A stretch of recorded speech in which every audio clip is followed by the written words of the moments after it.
The air crackled with spent energy, blue and red light pulsed across the observation deck of the invisible hand. Anakin Skywalker stood over a defeated Count Dooku, the old man on his knees, hands severed, lightsabers clattering to the floor.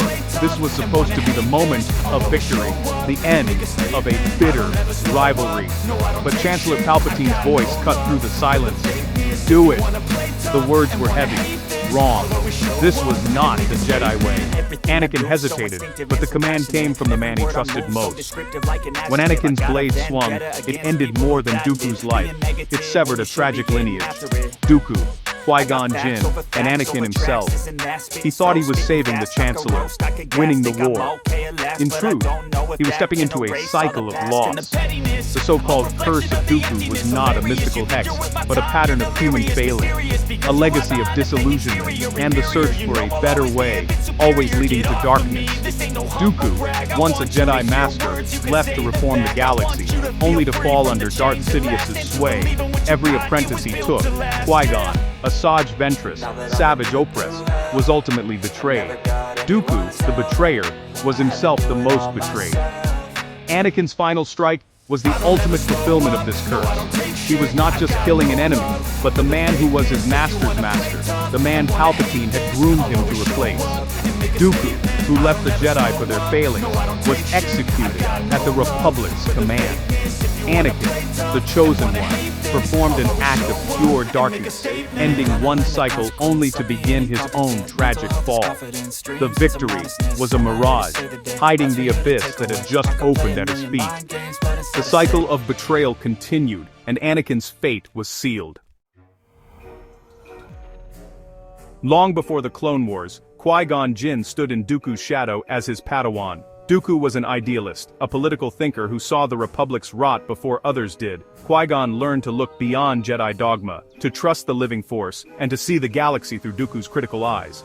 But he also sensed a growing darkness in his master, a coldness, an arrogance. Dooku believed only he had the answers, his vision the only one that mattered. Qui-Gon felt the pull toward the abyss, but refused to follow. Where Dooku saw the Force as a tool for change, Qui-Gon saw it as a guide to be served, not commanded. This distinction defined their relationship, the line between Jedi and Sith. Qui-Gon's independence, encouraged by Dooku, became his shield against his master's darkness. He learned from Dooku's critique of the Republic, but rejected his solution.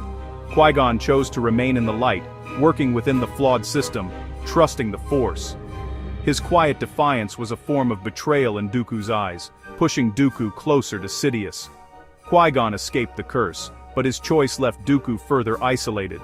The consequences of this separation would echo through the next generation. Qui-Gon's path, though righteous, set the stage for tragedy to come. Qui-Gon Jinn's death on Naboo was more than the loss of a great Jedi, it unraveled a crucial thread in the Force. He was the one who could have guided Anakin Skywalker through his storm of emotion and power. Qui-Gon understood darkness, having seen it in Dooku, and would have recognized Palpatine's manipulations. Instead, Anakin was left with Obi-Wan, a brother, not the father figure he needed. Obi-Wan trained Anakin by the book, but Anakin was never meant to be a conventional Jedi. Qui-Gon's death removed the only hope for breaking the cycle, ensuring Dooku's legacy of betrayal would find its next victim. The path was diverted, leading straight to ruin. The deed was done. Dooku's body slumped to the floor, his lightsaber fading. In the silence, Anakin was struck by a chilling realization. He had been used. The Chancellor's words, "He was too dangerous to be left alive," now sounded hollow. This was not justice, but assassination. Anakin was the weapon. He saw his own reflection in Dooku's fate, a powerful Force user, manipulated and discarded by the same master. Dooku had been Palpatine's pawn, and now Anakin was to take his place. The regret was immediate. He had betrayed the Jedi, Obi-Wan, and himself. He thought he fought for peace, but he was fighting for Palpatine. The Chancellor's approval had become more important than the Jedi Code. Anakin had proven himself controllable. His loyalties swayed. He had crossed a line from which there was no return. The regret was sharp, but inevitability followed. Dooku was dead, and Anakin was now bound to a new master, inheriting the same legacy of betrayal. Count Dooku's story is one of tragedy, beginning as a Jedi Master with noble intentions ending as a pawn in a greater scheme. He believed he could control the dark side, but Sidious used him as a placeholder, a villain to be replaced. In his final moments, Dooku realized he was nothing more than a stepping stone for Anakin. Anakin inherited Dooku's fate, stepping into the role of the betrayed apprentice. Like Dooku, Anakin believed he was fighting for a just cause, but he was only trading one form of servitude for another. He became Darth Vader, a tool to enforce his master's will. The parallels are haunting. Both were former Jedi, both manipulated by Palpatine, both destined to be replaced.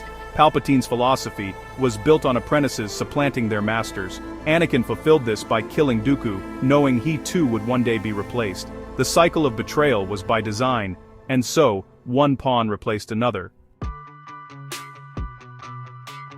Could this tragic cycle have been broken? The answer leads back to Qui-Gon Jinn. If he had survived, Anakin might have had the mentor he needed, a master who understood the dark side's allure and taught balance, not detachment. Qui-Gon would have defended Anakin's nature, recognized Palpatine's grooming, and stood as a bulwark against the darkness. The web between Dooku, Qui-Gon, and Anakin is a tangle of what-ifs and tragic certainties. Dooku's fall set the stage, Qui-Gon's death removed hope, and Anakin's choices sealed the tragedy. Was Anakin's fall inevitable, or the result of a single death on Naboo? The answer, like the Force, remains forever open to interpretation.